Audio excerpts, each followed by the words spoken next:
Good evening. My name is Alfreda Norman, and I have the pleasure of serving as the board chair for Communities Foundation of Texas. I regret I can't be there with you in person this evening, but I'm so glad you've joined us for this incredibly special, cause-minded conversation. CFT's intent with this signature series is to provide a space for diverse thinkers and doers to discuss community issues in the hopes that the conversations will continue and result in positive, sustainable, meaningful action far beyond this event. Tonight, we will witness two of our community's dedicated leaders reconnecting and reflecting on the Accommodation, an important book for the understanding of our city's history. It has been out of print for years, but it's soon to be re-released by Deep Vellum, a nonprofit independent publisher based here in Dallas. We are honored to work in partnership with Deep Vellum to host this conversation tonight with journalist and author of The Accommodation, Jim Schutze, and Dallas County Commissioner John Wiley Price, who has written the foreword for this new edition. Tonight's event is a special one for our city, for Jim and John, for Deep Vellum, and for all of us who are committed to leaning in and learning from our history, even when it's uncomfortable. Our vision at the Communities Foundation of Texas is a thriving community for all. One of the ways we do that is by creating connections and opportunities for enriching experiences that help us better see and understand each other, discover where we live, and dream about the community we want to build together. Thank you for being here tonight. I'd now like to introduce CFT's Senior Vice President and Chief Giving and Community Impact Officer, Monica Edgard-Smith. Thank you. As Alfreda shared, our vision at CFT is a community where all can thrive. This vision hinges upon our ability to collectively advance community equity. To do that effectively, we must learn from and reconcile with our own challenging past and history. And it's not just here in Dallas that we're grappling with this history. Conversation and action are happening and need to continue to happen across our nation. Reading and discussing The Accommodation is one way for us to begin to understand the broader context of our community's past and what it means for our community members today. We're here tonight as part of our commitment to be unafraid, to lean in, and to learn how to chart a path forward. When we learned that Deep Vellum would be re-releasing Jim Schutze's The Accommodation, we saw an opportunity to spark, inspire, and convene a citywide discussion about Dallas's history of race and politics and how we got to where we are today. We know many residents and leaders are grappling with the racial reckoning of this past year and have a desire to better understand the history and dynamics that brought us to this point. As corporations and civic organizations alike analyze their efforts in creating more equitable workspaces and communities, The Accommodation and the conversations surrounding it provide a platform for us to examine our own beloved city and events of the past that continue to shape its future. Speaking of history, we are here tonight at the Pittman Hotel because of its important historical significance. This hotel used to be the home of the historic Knights of Pythias Temple, the first commercial building in Dallas built by and for African-American professionals. It was originally designed in 1916 by prominent African-American architect and son-in-law of Booker T. Washington, William S. Pittman, the trailblazer for whom the hotel is named. This building was home to many businesses and hosted numerous high-profile events in this very ballroom. The original grandeur of this historic landmark has been restored and fused with new contemporary construction to once again serve as a place for community, connecting past to present. Our friends here at the Pittman have just celebrated their one-year anniversary, and we hope that you'll be back to visit them very soon. Yes. Communities Foundation of Texas is more committed than ever to leading from our unique position as a hub for philanthropy here in North Texas. The need continues to be great, and over the next 9 days, we have the opportunity to raise much-needed dollars for nonprofits to meet their missions across North Texas. CFT's North Texas Giving Day is fast approaching, and early giving is open now. You can give to more than 3,300 nonprofits at northtexasgivingday.org. You can search by organizations that have a racial equity and inclusion statement. You can search by organizations led by people of color or those that primarily serve people of color. And you can search by nonprofits by location, cause area, size, and many more different categories. We encourage you to use the Giving Day website to get to know some organizations that you might not otherwise previously have known about. On September 23rd, join us to be part of a community-wide movement to lift our region, to be the good, and to show up for one another and celebrate generosity. Our nonprofits, including Deep Vellum and KERA, are partners here tonight. They need your generous donations, your commitment to service, and your advocacy for their work. And we hope that you'll encourage your friends, your neighbors, and your colleagues to give on North Texas Giving Day as well. I'd now like to introduce Will Evans, the founder of local nonprofit publishing house Deep Vellum, who has been working tirelessly to bring this book into its second life. Will, we appreciate you for partnering with us, and I'm going to turn things over to you to introduce our speakers.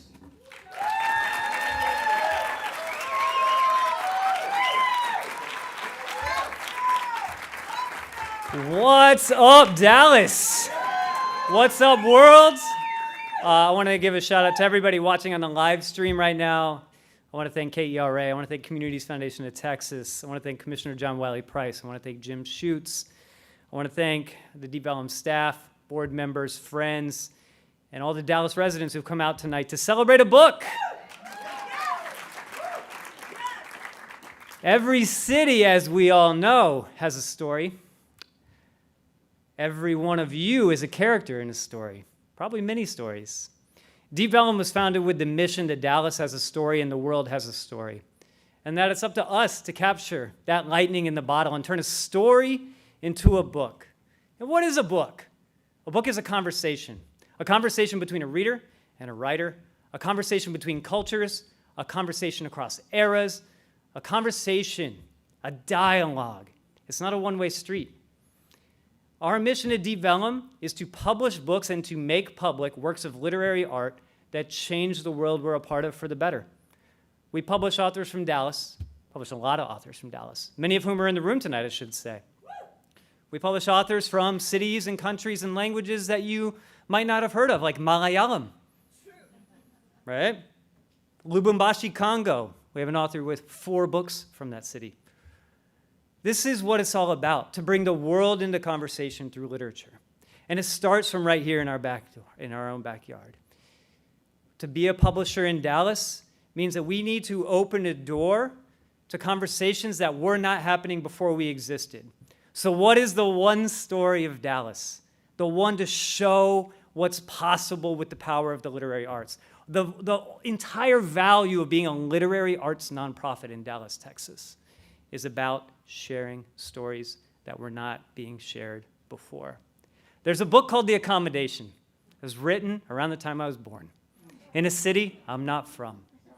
And when I moved to Dallas in 2013, I met an amazing group of individuals who are affiliated with D Magazine, one of whom is here tonight, Kristen Nightingale, who, with the leadership of D, has started a program to engage those who wanted to be a part of Dallas and to share the stories and the many layers of this city. And everyone in that class, I was learning so much from them. And they all said, oh, you're a publisher in Dallas, you got to publish The Accommodation. And so I said, that sounds complicated. Let me grow and let Deep Vellum grow to the point where we might be able to share this story. And the time came, and due to tragic events in our city and around the country last year, there came a time when The Accommodation had to come out. The story could no longer sit in the inboxes and desktop computers as an illegal PDF among everybody in the room tonight,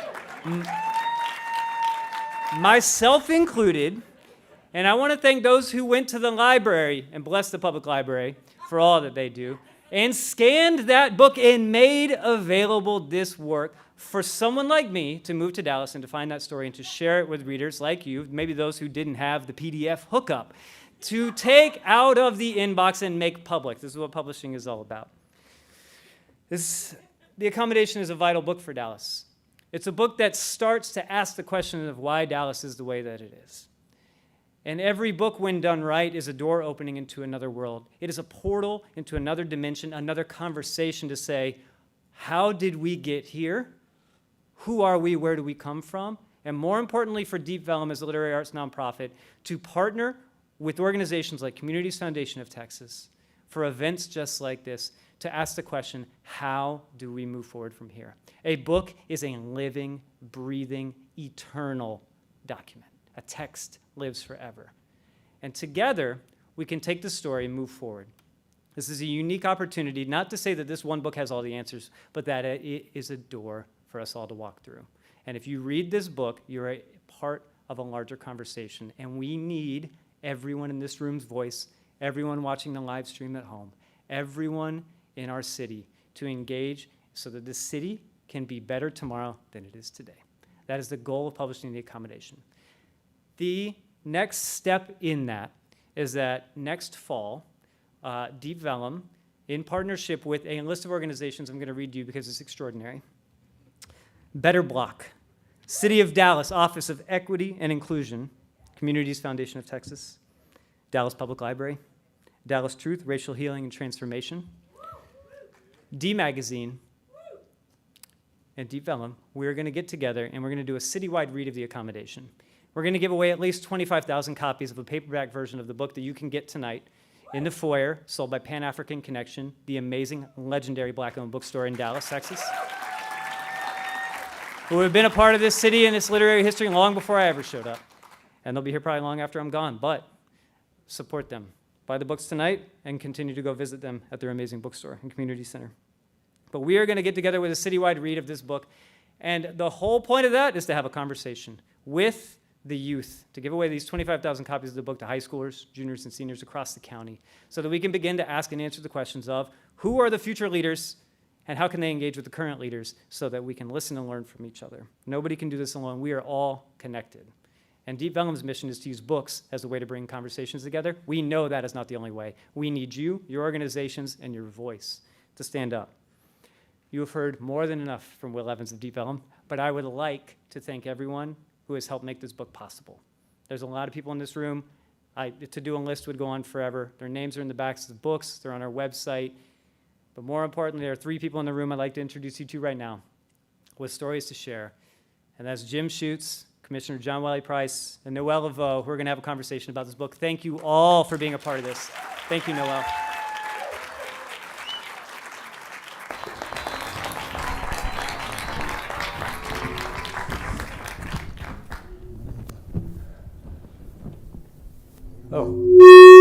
Looking for steps. There are no steps. There are no steps.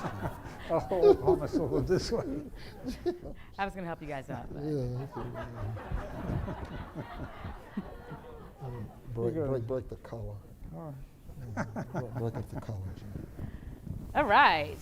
Well, we're going to jump right into it because I know that this audience really wants to hear from the 2 of you here together, right?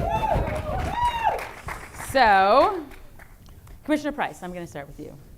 Well, first of all, before we begin, and I want to thank Communities Foundation as well, primarily because of the staging and where we are. She talked a little bit about William Sidney Pittman, the only son-in-law of Booker T. Washington, married his daughter, Portia.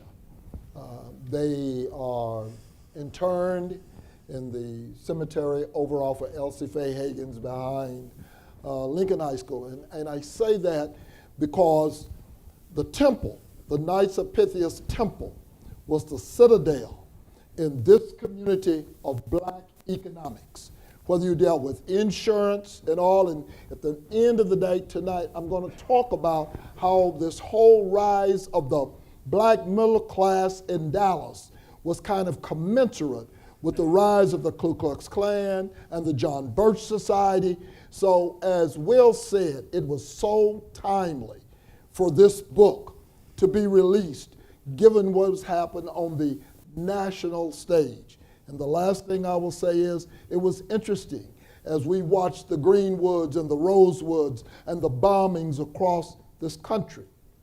Not one time did they mention Dallas. I just find that peculiar. And so we'll get a chance to talk a little bit more about that. We will. Okay. But first, I want to ask you a little bit about the two of you. Can you give us a little history? I'll start with you, Commissioner Price, about your relationship and the accommodation. Well, somebody said a few minutes ago, it's complicated. You know, Jim was this brash young journalist from a place called Detroit. And I knew anybody that looked like Jim who came out of Detroit was going to be okay. And he came here, and at that time, for those of you who just got to town, we were a two-horse newspaper town. We had something called the Dallas Times-Herald and the Dallas Morning News. And Jim was with the Times-Herald. And, you know, we got a chance to meet. A lot of you are not going to recall an incident whereby the community rallied around supposedly satirical piece called Joe Bob Briggs. And it was making fun of hunger, starvation in the African community, the continent of Africa. And we put together a delegation and we approached the paper. And so, again, got a chance to meet this guy named Jim Schutze, and still was querying myself as where did he come from? And so, but you know, we did. We formed a great relationship. And Jim brought one thing to Dallas that we had not seen, and that was real courage. Nice. But when we were talking about the Joe Bob thing, I didn't give you any inside information from the Times-Herald, right? Oh, I'm sorry. No, he didn't. No. Well, I was going to ask if you had anything to add, but I think we'll just stop that there. Okay. So, Jim, for many of our guests who have not read the PDF email version that went around, would you describe the accommodation and really why you wrote it when you wrote it? That's a question. People ask me why I wrote it, and I realized recently that I've offered a bunch of answers over the years, and I don't think any of them quite got to it. I looked back at the book recently. I hadn't reread it in a long time, and I was half my current age when I wrote it. And I realized when I read it that the guy who wrote it was angry, that there was an angry voice in it that I had sort of forgotten over the years. There were things about Dallas that made me angry. There was a smugness. There was a story that Dallas had never had any racial upheaval, that everybody loved things the way they were. When I complained about it to my fellow, I was a part of a group of Yankee carpetbaggers who came to the Times-Herald. And I would talk to them about it, and they'd say, you just don't like it because everybody here gets along. Everything's cool here. And I really questioned myself, and then one day I'm riding down the street listening to the radio, and it comes on, and the guy says, but one black man disagreed. And this voice comes out of the radio. He was clerk to Cleophas Steele, Justice of the Peace Court judge, and it was like Gideon before it was a biblical voice, and he was saying, this city is not going to stay the way it is, and I'm going to see that it doesn't. And I looked him up so fast, we had lunch that day. And in the ensuing years, I watched him really pull the city forward single-handedly for a long time. When I left Detroit in 1978, everybody was John Wiley Price. And when I came to Dallas, there was only one guy in the city who was John Price. So I heard you say that when you were getting ready to publish it, that you knew you kind of had to do it quickly because there was going to be some resistance. Yes. Tell me a little bit about how you knew that. What was going on? Well, the editor of the book, a guy named Bobby Frazee at Taylor, was calling me up every day and saying, hurry up. Somebody at your paper, at the Times-Herald, is talking to the Citizens Council, and they are bugging these guys at Taylor about the book. Taylor had changed ownership. Right. They had a national owner, and so the new guys didn't quite get it. Like, you're what council? Are you the, they're in that phase where people are trying to figure things out. But Bobby was saying, you've got to hurry up or they're going to succeed in killing the book before it comes out. And indeed, the day it was on the presses, they put the plates on the presses to run, they pulled them off the presses. And the New York Times did a story about the book being suppressed, and then a small publisher in New Jersey said he would publish it. What were your thoughts about that? Did you hear when that was going on? Well, yes, but I mean, that was the essence of the White Citizens Council. He didn't use the adjective, but I mean, that's what it is. I mean, now, they have some folks who look like me, but has the mission really changed? They would like to say, I mean, over the years, I've been here when I've seen, Dallas together, Dallas coming together. And it was always about trying to offset the Citizens Council. Right. And so, at the end of the day, the power was centralized in that Citizens Council. And while traditionally, even in the book, when Jim talks about how they tried to recruit and individuals who were basically stalwarts in our community.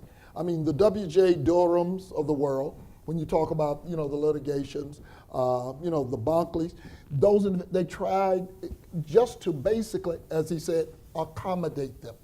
But they were not part of the power structure, decision making in this community. And the fact that, he had to go through does not surprise me at all.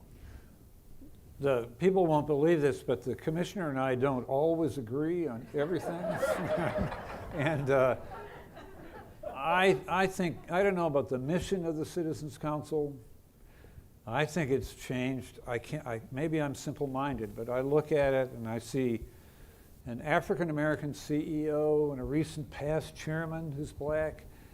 When the book came out, I may never have told you this, my editor told me I had been called to appear before the Citizens Council, whatever that meant. And I went to this building and I sat down in this little kid chair, and there were these guys in a raised dais, and they said, Mr. Schutze, what do black people want?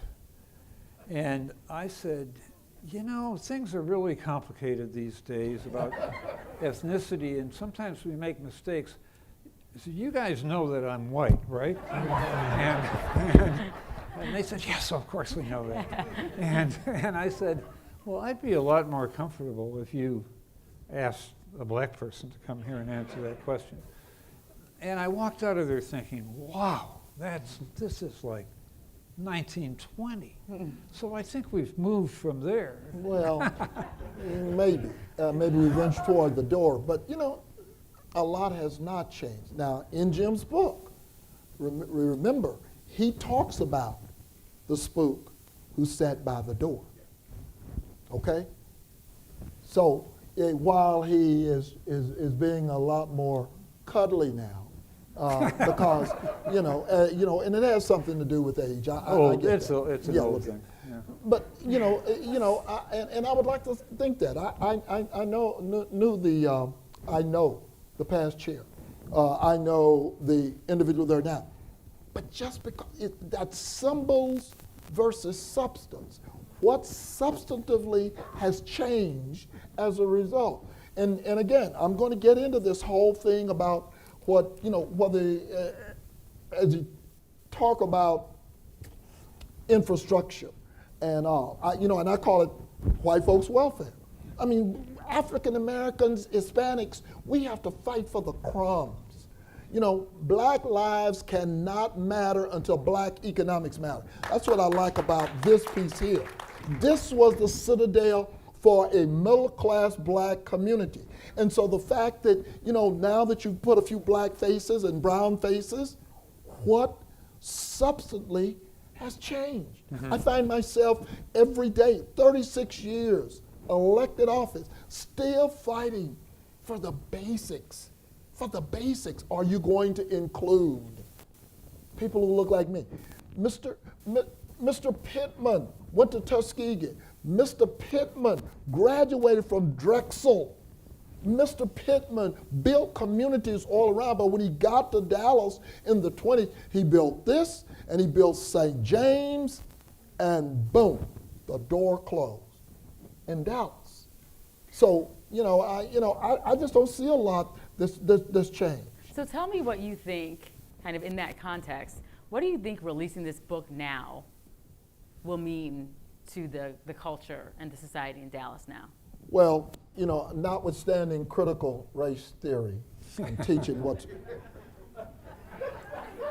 going on, I think it's imperative that we need to know the history. I think Will said it a few minutes ago. Why Dallas is kind of like it is. There have been some people in here. One of my favorite authors is a woman named Robert DiAngelo. She wrote White Fragility, but she also wrote a new book. A new book is called Nice Racism. And everybody wants to be nice. Like you still say, we're getting along. We got some black people in place. But when you look at the bottom line, nothing has really changed. Do you realize there are billions of dollars in public sector that are in this community? Any of your audience, anyone looking, I dare them to look and see who has been the GCs, the general contractors. Anybody can take a shovel and dig a hole. But can they design the projects? Are they partners on the project? That's at the end of the day, and nothing has changed. Jim, what are your thoughts? Well, the commissioner knows what he's talking about, and absolutely, in 40 years of covering City Hall and the schools and so on, I certainly learned that the real story is who gets to build that bridge, who gets to build that school. That's where the money is, and that's what the power cares about. But I really do sense a huge change on the horizon. The commissioner mentioned critical race theory, which is so, this book coming back has everything to do with that. The critical race theory thing comes straight out of George Floyd and people saying that 8 minutes gave us a window that we've got to close. We've got to find a way not to look in that window. And so they think that they're going to ban the teaching of our history. And that's exactly what was attempted to be done with the book originally. But when Will Evans mentioned the bootleg PDF copies of it, I just became aware of that 15 years ago, and I wondered who's looking at these?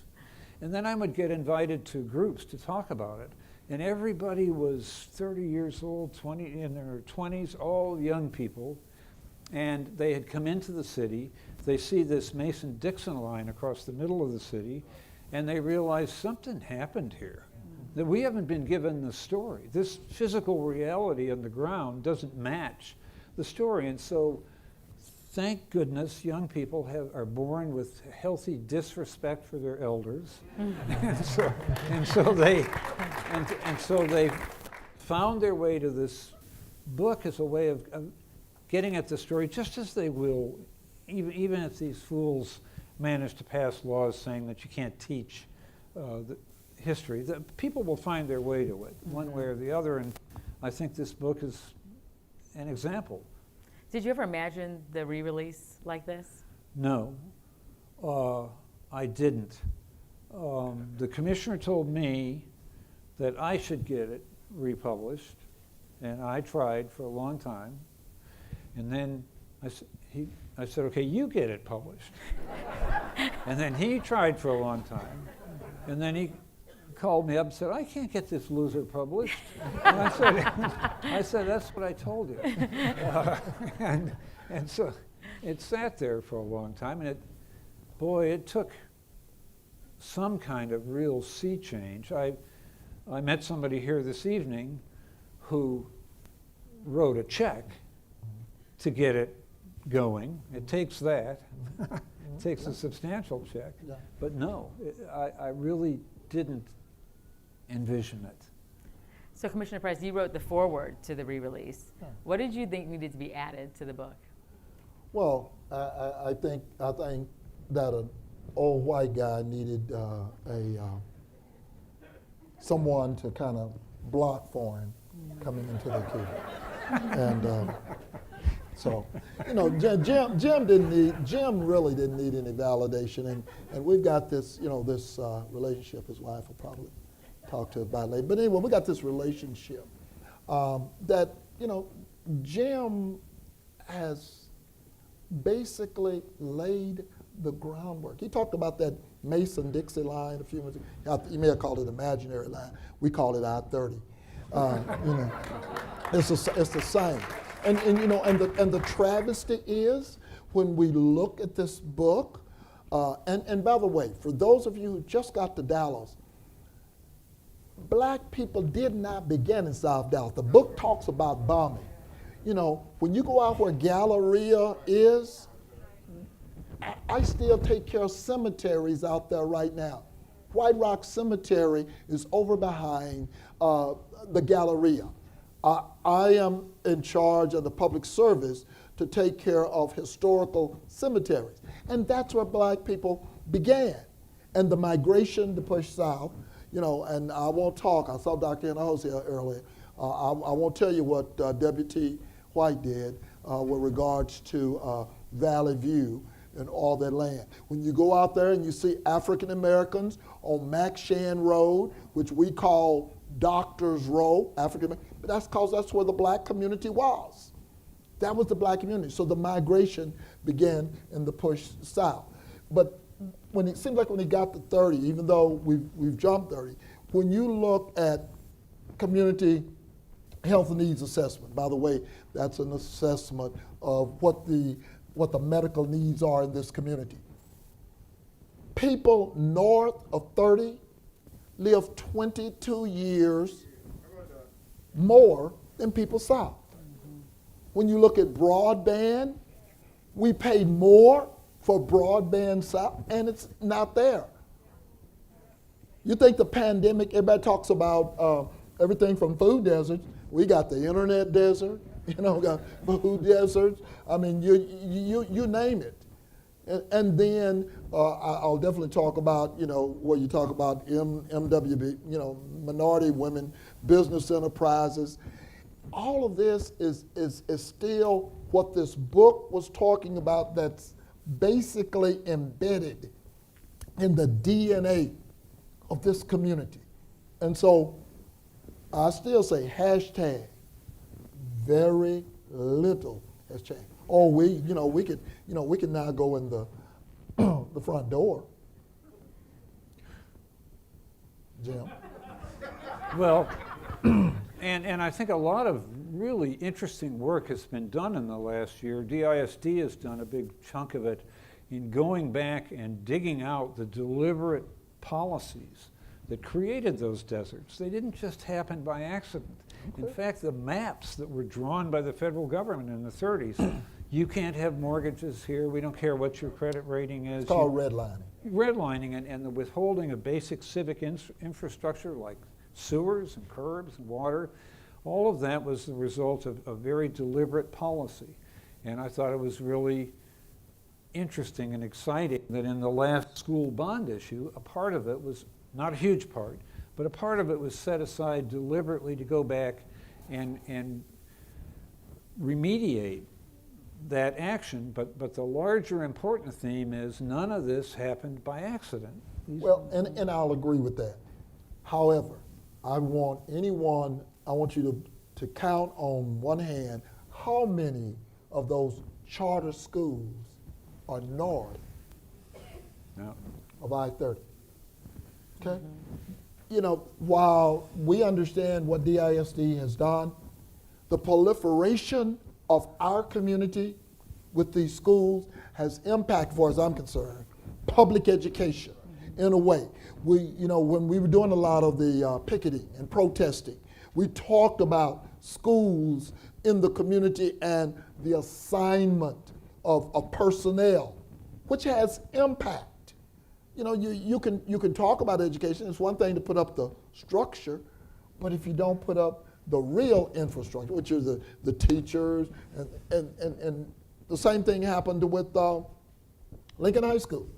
Lincoln High School was the communications magnet. Bryan Adams had more than Lincoln had in terms of equipment, in terms of teaching. And so while, again, I'm on symbols versus substance, you place Town View in the African American community. What was the qualification to get into Town View? And did you ever look, by the way, I think it was D Magazine and everybody else has talked about how it's premier school and its location and look at the population. You won't believe this, but the commissioner and I do not agree about everything. And well, let's talk about, you know, when North Texans really do read this book, you're talking about what things you would like to see differently. So when you read this book, there are a lot of people, like I said here, that haven't read it yet. What do you want them to do next? Like, what are the things that people, individuals, can do to make some of these shifts and changes that we're talking about? Well, CHNA, Community Health Needs Assessment, for the last, I've been a commissioner for 36 years. I know that's longer than most of you wanted me to be there, but I'm there. And for the last 30 years, last 3 decades, the zip codes in terms of disparity have been the same. Mm-hmm. Nothing has changed. And through the CHNA, the Community Health Needs Assessment, Parkland, and the Health and Human Services, for the first time in this budget, has got an engagement where we began to deal with that. Dr. Martin Luther King talks about all kinds of social injustice. He said, but health care is the most egregious. And here we're talking about your zip code determining the length of life, you know, more than your life goal. I guess what I'm concerned about is that where are the residents? I'm gonna go back to Citizens Council. I'm sure they get together. What? Where's the resolutions? I want to see resolutions. You can talk about public policy if you want to, but at the end of the day, there's got to be resolutions. You've got to begin to talk about, you know, this whole custody system, penitentiary system. You know, you take people and you still release them in 2021, and what you give them, $50, or is it up to $100 now? What is it? And you release them back in, and you have no workforce training. I have seen Dallas College as they help the regional black contractors through programs get OSHA 10 and OSHA 30, because otherwise you're putting people on probation, parole, you're doing the same recycling, they're in our community. I mean, what do you expect? And we spend your taxpaying money just in Dallas County, and we're just a holding facility. We're spending $10 million for less than 6,000 people every month just to hold them. And just think, if you looked at those zip codes and those people and said, here is this incredible resource. What if these kids, instead of being steered to prison, were steered to college? What if all these folks were in the mix, at the table, in the game, bringing their creativity and their inventiveness and their courage to making this a better place, instead of deliberately by policy pushing them out?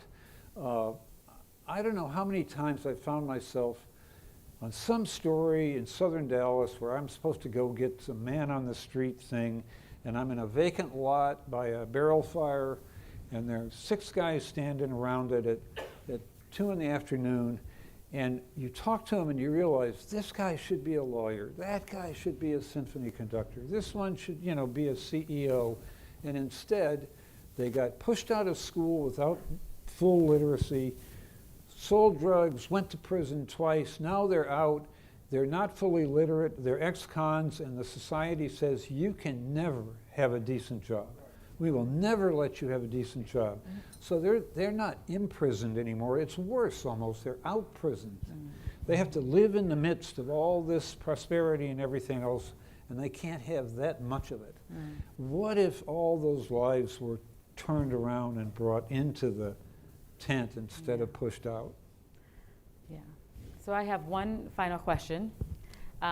We talk about this story being suppressed for as long as it was. I'll ask both of you, what's one other story that you think has been suppressed that you would like to see shared?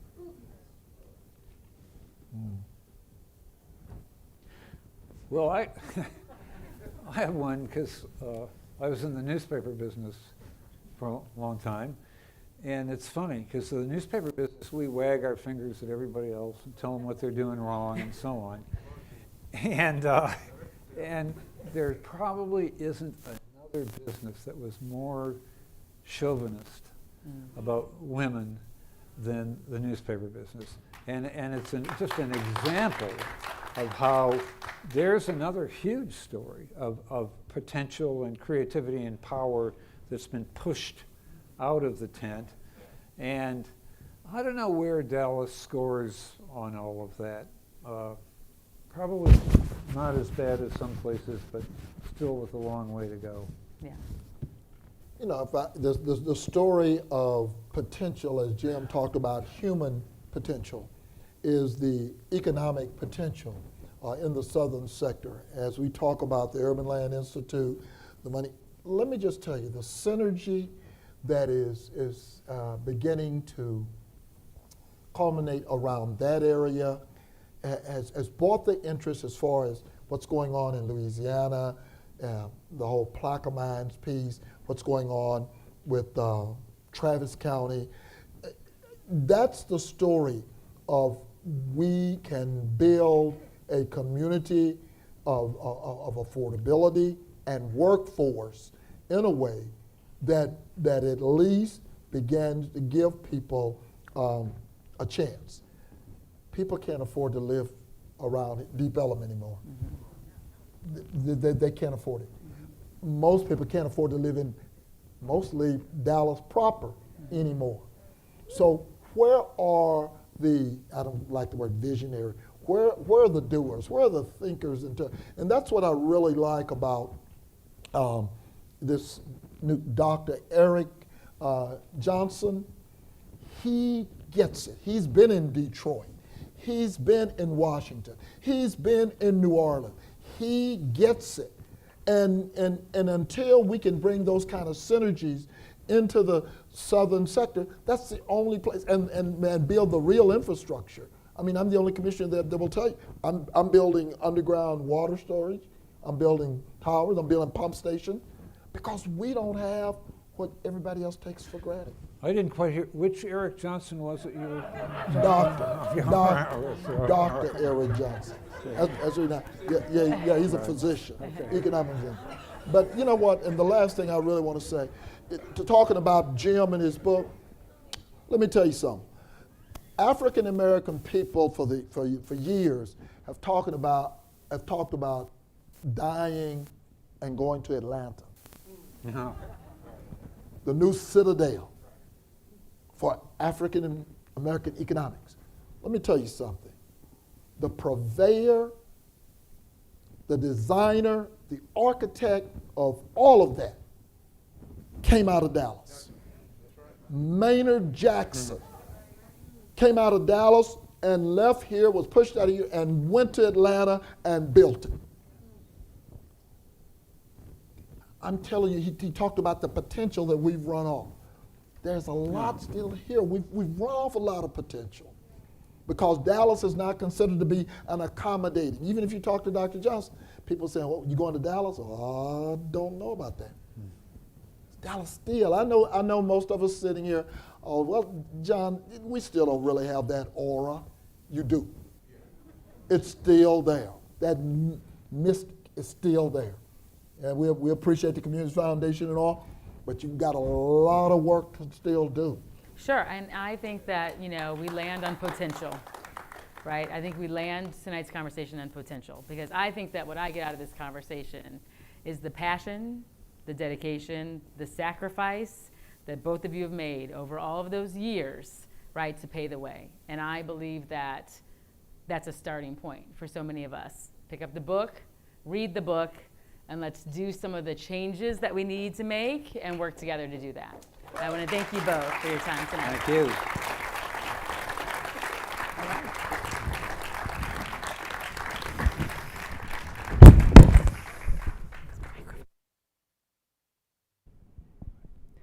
Ladies and gentlemen, we invite you to stay and continue to network, continue this important conversation. We have coffee, dessert.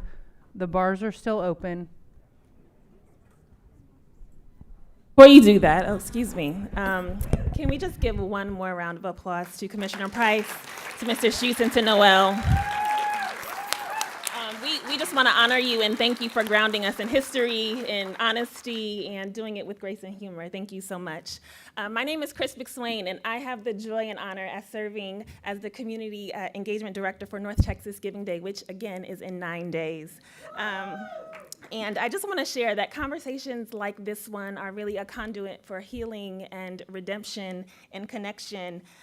It's really an opportunity for people who are from different places above I-30 and beyond I-30 to come together and get uncomfortable together. So I appreciate you all being here for leaning in. As Monica said earlier, we at CFT are doing the work to acknowledge the gaps and challenges and educate ourselves and take bold steps to ensure that our community thrives in all ways. CFT recognizes our responsibility as a community leading organization that is also a community learning organization. We're in the process even now of diving deeply into our own history and uncovering parts of our own story that need to share, learn from, and as a community that we need to heal through. So nights like these are pivotal for us, and we truly hope that they're pivotal for you too.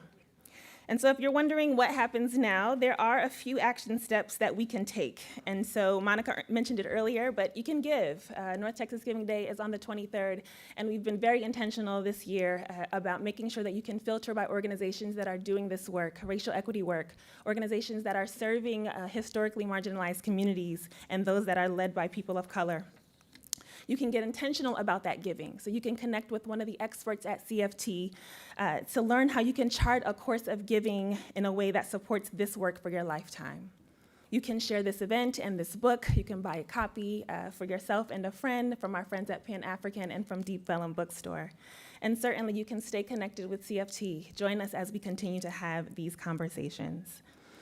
And as we think about organizations that are doing this work, we would be remiss if we did not have the voice and the insight and the community charge from the Jerry Hawkins, who leads Dallas Truth, Racial Healing, and Transformation. Yeah.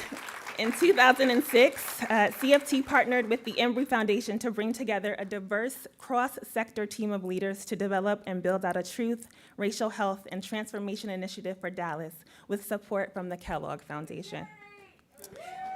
Give it up for Jerry. The dedication and teaming of this great group of community leaders is ultimately what catalyzed Dallas Truth, Racial Healing, and Transformation to become one of the strongest sites in the Kellogg Foundation's portfolio today. Jerry was hired in 2018 to serve as the executive director, and under his leadership, the DTRHT has grown into the thriving, teaching, convening, and advocacy organization that it is today. Jerry and his team are facilitating the kinds of conversations that are changing the fabric of our city. His intentionality, depth of insight, and grasp of the why is inspiring and challenging scores of us every day. Not only does he lead DTRHT, but he's also on the board of Deep Vellum. Jerry, would you join us?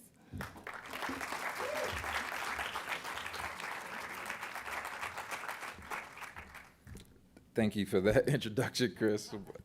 Just really appreciate it. I want to thank Commissioner Price and Jim Schutze, CFT, Deep Vellum. I just really have three things I want to just convey to you about this book because it's really important. I'm one of the folks who moved here 10 years ago, read this book like it was Fahrenheit 451, People were whispering about it like it was a secret. And it tripped me out. I'm from South Side of Chicago, and I know the people in here, because there's some amazing people in here doing amazing work, want to see a city that's better. And so, number one, read this book with other people. Do not read this book alone. I want to shout out my sister, Bimnet. Bim came to me. She's been in Dallas for most of her life. She's an immigrant here, but she's been in Dallas most of her life, went to high school here, and she went to an event with Jim Schutze and a local playwright who is now on a large TV show, and said, I didn't know anything about my city. Jerry, can you do something for me? And she said, I want to start a book club. And if anybody knows me, I love books. Book club, what am I gonna do a book club, right? What are we gonna do at a book club? But she was serious about it, started this book club, and by the end of the book club, it was like 70 people at our event. We read this book for 6 months, slow read the book and had deep conversations about it. And I know the people were better for it and they were activated to do something in the city. So do not read this book alone, read it with other people. The next thing I want to say to you is that people made this book release possible. Invest in people. I want to just shout out a few people really important. Amber Sims, Young Leader Strong City, which is one of the longest running racial justice organizations in the city. Beverly Wright, I see her, Dallas Dinner Table, has been doing this work for a long time. Ashia Warren, Maggie Parker, Danita Quinn, Jamila Thomas, Jolie Robinson. There's a lot of important people doing amazing things. Invest in what they're doing. I want to shout out Dr. Harry Robinson. I saw him in here. Dr. Harry Robinson is a legend. I was in D.C. talking about Dr. Robinson, and we need to support him and Dr. Delaney and what they're doing at the African American Museum. Diane Ragsdale and Marilyn Clark. People who really, I know, are connected to this book. Krista Nightingale, who in D Academy wanted to publish this book for Big D Reads, and now it's happening, so that's amazing. Jim Schutze, who is the author of this book and had a lot of courage to do that. Commissioner John Wiley Price, who remains a truth teller and an inspiration for us all. And Will Evans. Where's Will at? Will is one of the most tenacious people in Dallas. He is very serious about his work. He jokes a lot, but he is serious about his work and is serious about turning Dallas into a literary city. So shout out to Will. The last thing is racial equity is about changing the material conditions of people who have been oppressed. This book can be a vehicle for healing only if you are activated to repair what has been harmed. So use this book as a catalyst to do something, read it and do something. All right, thank you. Appreciate it.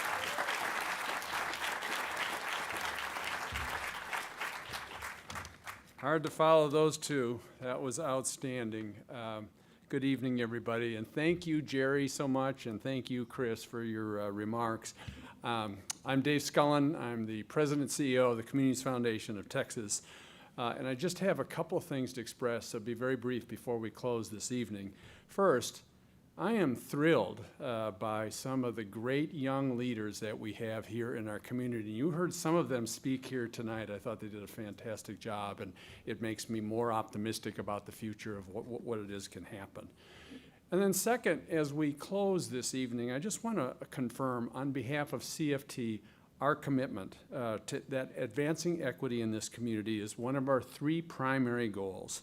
The other 2 are more traditional, and you've heard us talk about them. Growing giving in this community, expanding a meaningful, measurable, and an impact that will endure. And we believe all of those things. But the advancing equity item is just extremely important. We know that we have to go places that we haven't been before if we want to help be part of a community where everybody truly thrives. And I take the challenge that I've heard here this evening for us to do more of our part. And what are we doing? We're working on incorporating equity and inclusion into every fabric of our organization's work. That means grant making, that means donors, that means trustees, that means our staff. It's across the board. It's a long process. It's a slow process, and it doesn't happen overnight.